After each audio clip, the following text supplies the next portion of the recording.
흔히 우유팩이 우리나라에서 만든 최초의 발명품이라고 알려져 있습니다. 하지만 우리가 특허 연도와 발명 사례를 우리가 들어온 얘기와는 조금 다르죠. 오늘 위피가 읽어주는 지식재산 뉴스에서는 오늘날 우리에게 신선한 우유를 제공하는 우유팩에 대한 지식재산 논란을 정리하고 최초 우유팩 특허에 대해 알아보겠습니다. 여러 매스컴을 통해 세계 최초로 우유팩을 발명한 사람이 한국인이라는 정보가 많았습니다. 현재 한국발명학회 회장을 맡고 계신 신석균 회장이 그 주인공이죠. 한 케이블 채널에도 출연해 우유팩 발명에 대한 당시 에피소드를 들려주었습니다. 1953년 6.25 전쟁 당시 부산으로 피난 온 신 회장은 우유를 마시기 위해 미군 부대에서 팔았던 웨하스 과자의 포장지를 사용했습니다.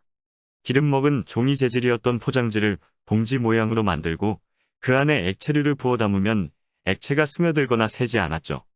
이후 그는 액체류를 담을 수 있는 종이 용기를 만들었고 미군이 와서 사가곤 했습니다.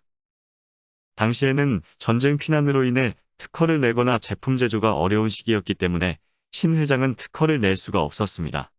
그러나 외국인이 신 회장에게 특허가 없었지만 해당 아이디어 판매를 제안했고 훗날 미국에 전파했다는 것이 그의 이야기입니다.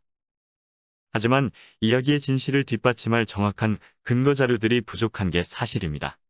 전쟁 당시였기도 했고 특허 관련 자료도 없기 때문에 발명은 했을지 몰라도 그 발명에 대한 권리는 보장받을 수는 없는 것이었죠. 심지어 미국 특허청 기록에 남아있는 우유팩 특허 또한 6.25 전쟁보다 훨씬 전인 1915년 출원되었습니다. 오늘날 우유팩의 모양과 거의 흡사한 당시 특허입니다. 이 특허는 미국 오하이오주 털리도의 한 장난감 회사를 운영하던 존 반워머라는 남성이 일상에서 얻은 아이디어로 만들었습니다. 그는 그 여느 때와 다름 없이 아침을 먹고 출근하던 길이었죠. 당시 우유는 보통 유리병에 담아져 있었는데 아내에게 우유를 전해봤던 존은 실수로 유리병을 바닥에 떨어뜨렸습니다. 추락과 동시에 유리는 깨져버렸고 우유는 사방으로 튀어 존의 바지를 흠뻑 적셔버렸죠. 출근 시간이 많이 남지 않아 일단 회사로 간 존은 하루 종일 바지에서 나는 우유 비린내로 사원들의 눈치를 받아야만 했습니다. 그는 그날 하루는 아무 곳도 나가지 않고 사무실에서 조용히 있었는데 마침 비서가 가져온 수많은 제출 서류를 보고 종이로 우유 용기를 만들면 어떨까? 라는 생각을 하게 됩니다. 사무실에 앉아 우유를 담을 종이 용기 모양을 접어보던 그는 결국 삼각 지붕 모양의 우유팩을 개발하는데 성공하게 되죠. 영어 카턴은 한국말로 하면 한지 상자, 종이 용기라는 의미가 있습니다. 우리가 흔히 삼각 지붕을 건축용어로 박공이라고 부르는데 박공을 영어로 하면 게이블입니다. 즉 게이블 탑 카턴은 박공 종이 용기라고 할 수 있습니다. 이후 1952년 스웨덴의 한 식품 포장재 회사 대표 루벤 라우신이 새로운 우유팩을 제시합니다.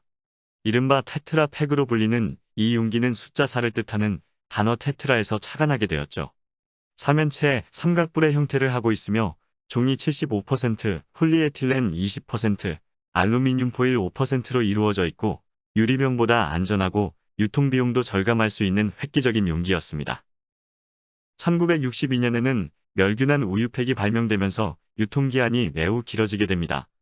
삼각뿔 형태의 테트라팩은 무균 포장면이 많은 직사각형 형태로 다시 회귀하면서 사라졌고 오늘날의 우유팩으로 자리잡게 되죠.